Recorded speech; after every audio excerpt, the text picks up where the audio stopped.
Thank you very much, Michelle. So I want to introduce now Eddy Dreadnought, artist and ex-NHS community psychiatrist. So up until 10 years ago, Eddy was an NHS community psychiatrist, and now he's a contemporary artist working in Sheffield. Eddy's work uses performance, drawing, writing, video, and significant research. It aims to raise questions, but open questions, posed in a poetic way.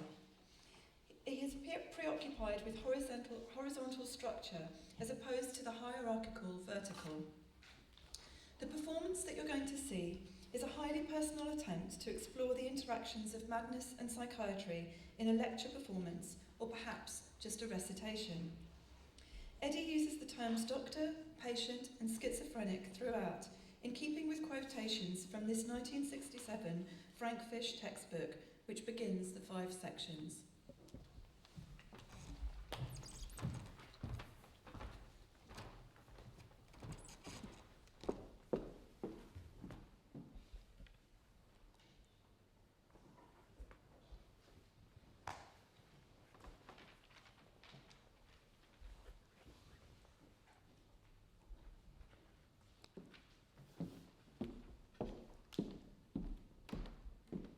Hypnagogic hallucinations. Hypnagogic hallucinations occur when the patient is falling asleep. They force themselves on the patient and do not form part of an experience in which the patient participates, as he might in a dream. The patient may assert that he is wide awake, but this is not the case.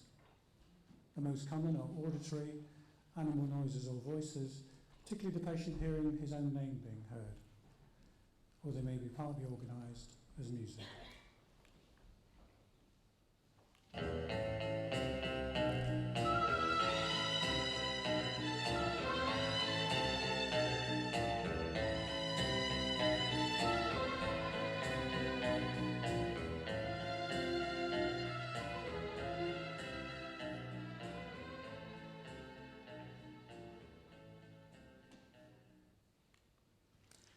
At 13, this music washes over him.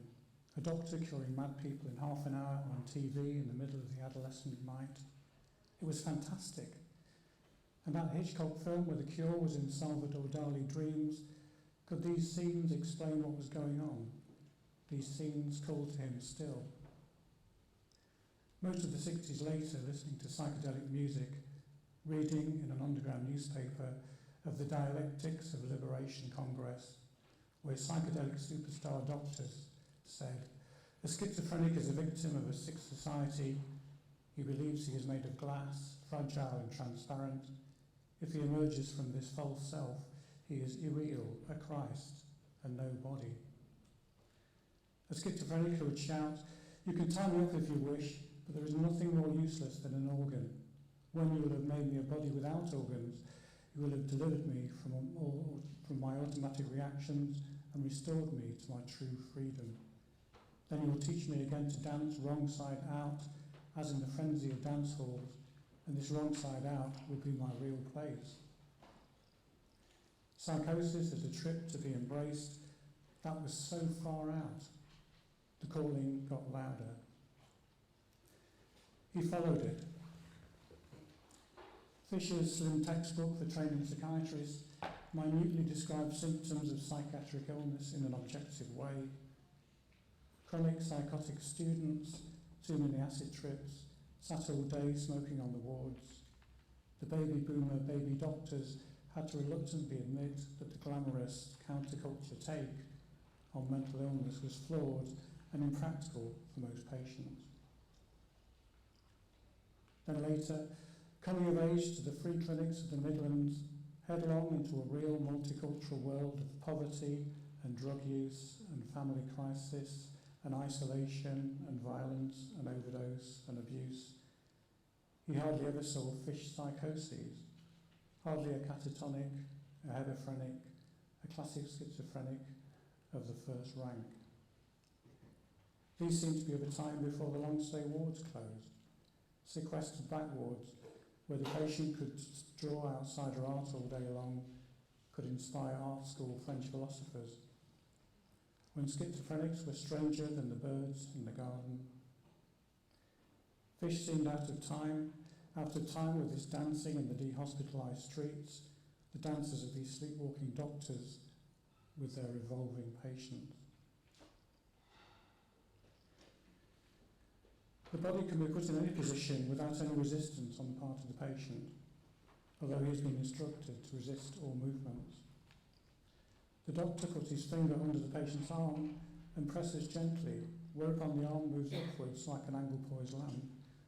In the demonstration of all types of abnormal compliance, the patient must be made to understand that he is expected to resist efforts to move him.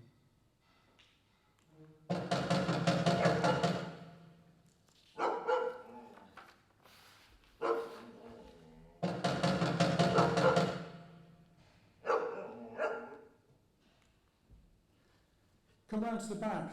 He's upstairs. Attempts at pleasantry. I'll see the patient first.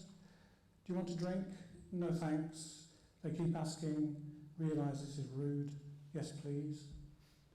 Sit down on a low seat. That's the dog seat, or a leather corner unit to squeakily and slowly slide down like a launching ship.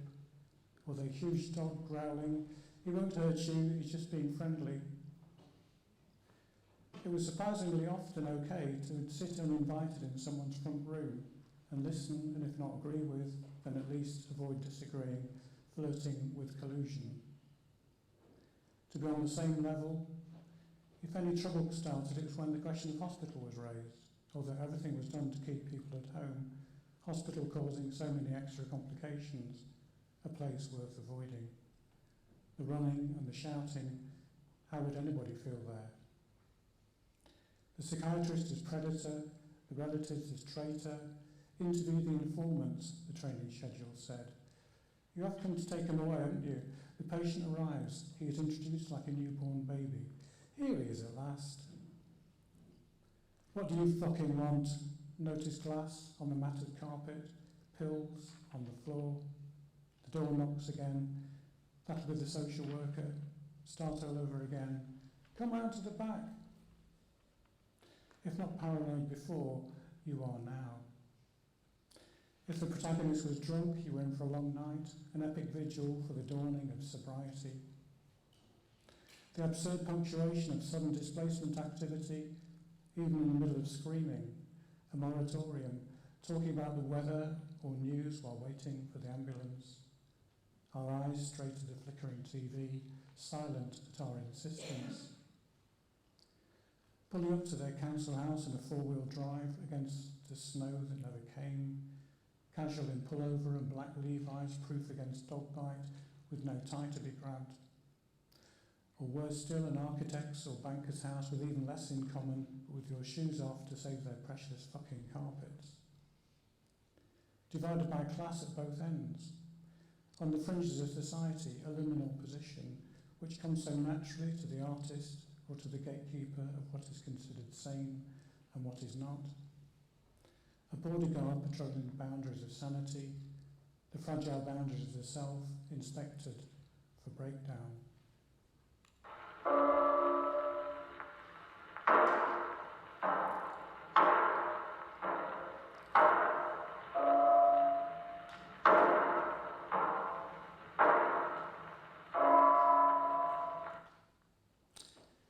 In thought blocking, there is a sudden arrest of the train of thought.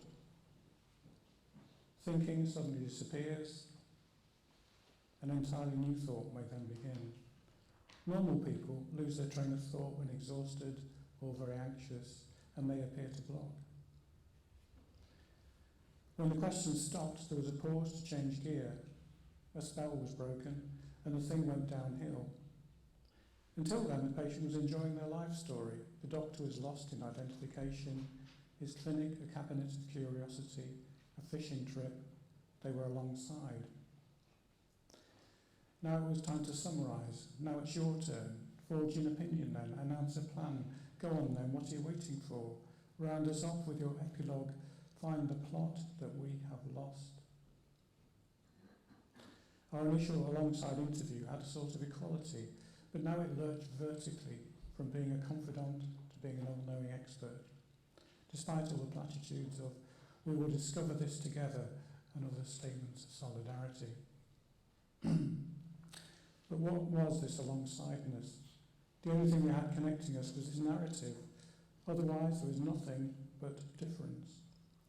The doctor was unmasked. Or was it time to put a mask on? The audience was ushered in. In an unfurnished side room, a patient floats on a floored mattress, a shipwreck, seascape flat, observed at all times. The doctor sits on the floor while she mutters, trying to stay with her, or at least to follow her. Back in the ward office, he is back on a pedestal, like a coconut in a shy, with the expectant nurses and relatives wanting comfort, wanting clarity. How could it have come to this? Our lovely lad shouting alone in his room, our gifted daughter starving and cutting herself, our good old dad bent on suicide, our mam staring unwashed into space. Construct a doctor to make it all right, to inject us with hope. The doctor is trying to say it right, but their need for magic is tugging at his hem. Inside the doctor, it's guesswork, really. Educated, maybe, but still guesswork disguised as certainty.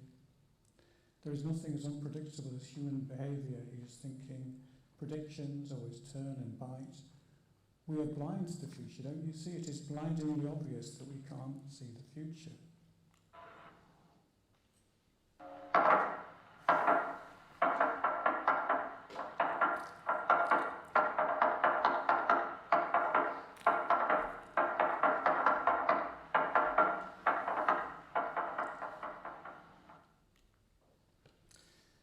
In flight of ideas, thoughts follow each other rapidly with no general direction, and the connections are by chance factors, which can at least be understood.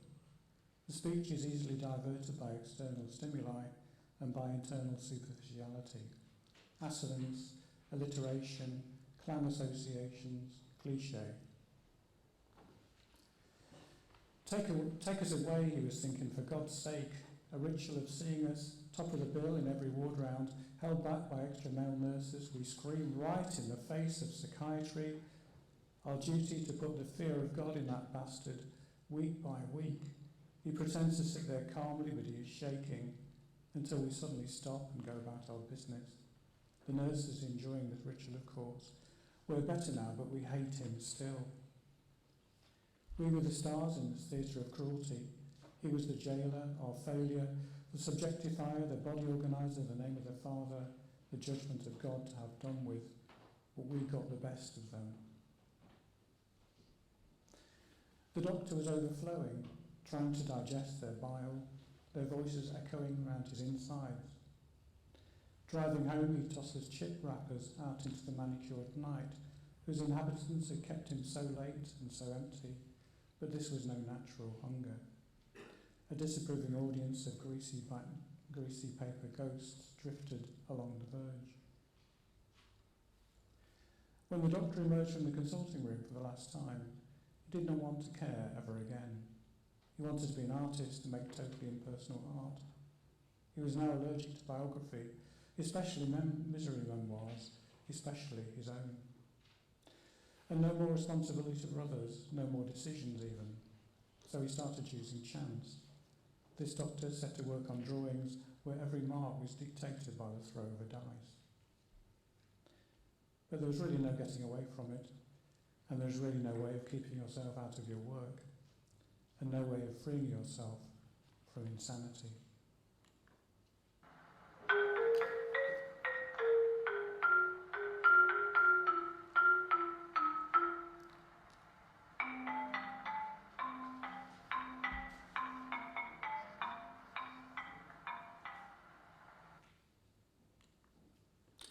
Forced grasping. The doctor offers his hand to the patient, and naturally the patient shakes it. Then he explains that on all future occasions when the doctor offers his hand, he should not touch it. After this, he talks to the patient for a few minutes and then offers his hand. If forced grasping is present, the patient shakes the examiner's hand again anyway.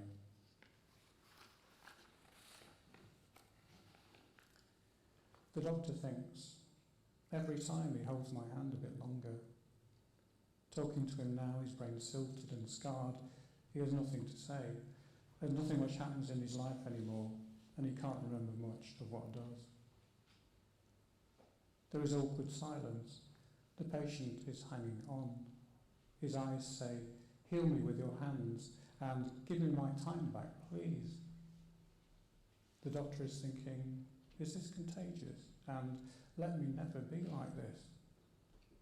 By reflex, the doctor defaults to questioning. "How are you sleeping? Are you in pain? Are you eating? Do you like the carers? Did you see the football?" The doctor asks questions because he always has. Even as an artist, he churns out again and again. My work aims to raise questions, but open questions posed in a poetic way. Asking the questions that were never answered as a child, as though he was clinically interviewing life itself forever. Thank you.